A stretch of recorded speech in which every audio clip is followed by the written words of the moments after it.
Bonjour tout le monde et bienvenue dans cette première partie de ce tuto où je vais aborder la gestion d'un compte bancaire. Alors l'idée ici c'est de créer un tableau sur Excel qui va gérer les comptes d'un client. Lorsque le client vient faire un dépôt ou un retrait, que Excel puisse faire des calculs automatiques pour afficher le solde restant. Alors ici je peux taper les noms de la banque, Totumtech. Totum-Tech, Totum-Tech Bank, voilà. Et ça, je vais augmenter la police sur 12. Je le mets en gras et je mets la couleur. Non, je vais la couleur de la police, je mets ça en bleu, comme ça. Voilà. Et puis je vais augmenter encore un peu plus la police sur 14. Voilà. Ça, c'est le nom de ma banque. Je peux appeler ça, bon ça se trouve à Kinshasa, Kinshasa barre RDC. Voilà. Alors ici je tape le nom du client, double point, ici c'est sûr, je tape son numéro, double point, je tape son numéro de compte, voilà, double point, je passe, et là je mets le nom du client, voilà, Dominique, c'est moi-même, puis mon numéro 1212 90 02 par exemple. Alors là, je vais augmenter cette taille, je vais griser ça un peu, voilà, griser ça, ok, et puis j'augmente la police sur 12. C'est parti, je vais mettre ça en gras. Voilà, on va écarter ça un peu, bien lire. Voilà, comme ça. Voilà, jusque là, ça ira. Voilà.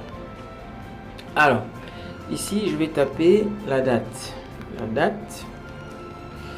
Oups, la date. Si je tape la première transaction, qui est le dépôt. L'autre transaction, c'est le retrait. Et ici, je tape le solde restant. Voilà, je valide. Ici, je prends ça. Je vais appliquer ça en gras. Je vais mettre la police sur 12. Je vais centrer ça. Et puis, je vais griser un peu l'arrière-plan. Voilà. Et puis, je prends ça. Je sélectionne jusqu'à la 30e ligne, puis je vais appliquer le bordure. Voilà, ça me fait ces jolis petits tableaux. Voilà.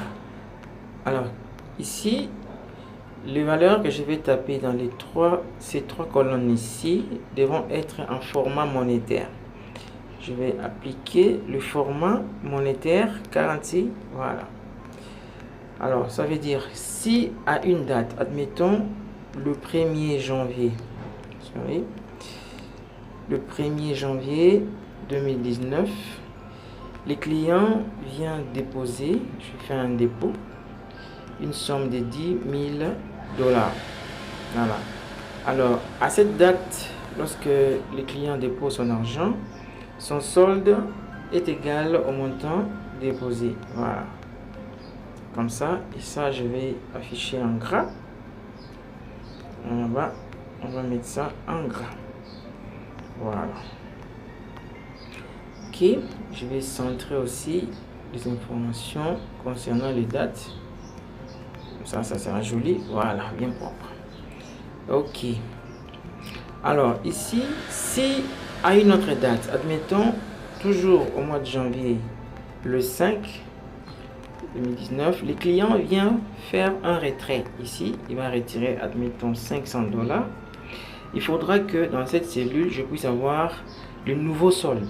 Ça veut dire les soldes précédents moins le montant retiré. Et ça, comment le faire? Il suffit d'insérer une formule ici.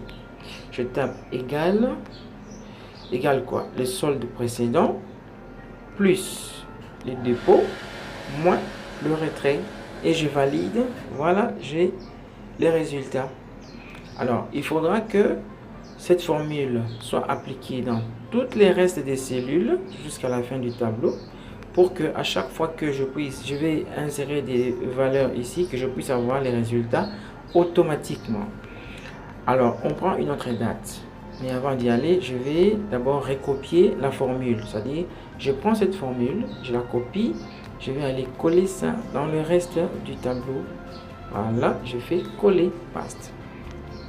Voilà, alors j'ai la formule recopiée. Si je viens à une autre date, je mettons au mois de février, le 5, le client 2019, bien sûr, vient retirer encore, il vient retirer 1000 $ par exemple. Je tape entrée, voilà, j'ai les résultats ici. Mais ce qui n'est pas bon ici, c'est quoi? C'est que il faudra pas que, c'est pas bon ça, que Excel puisse afficher les soldes restants alors que aucune opération n'a été faite.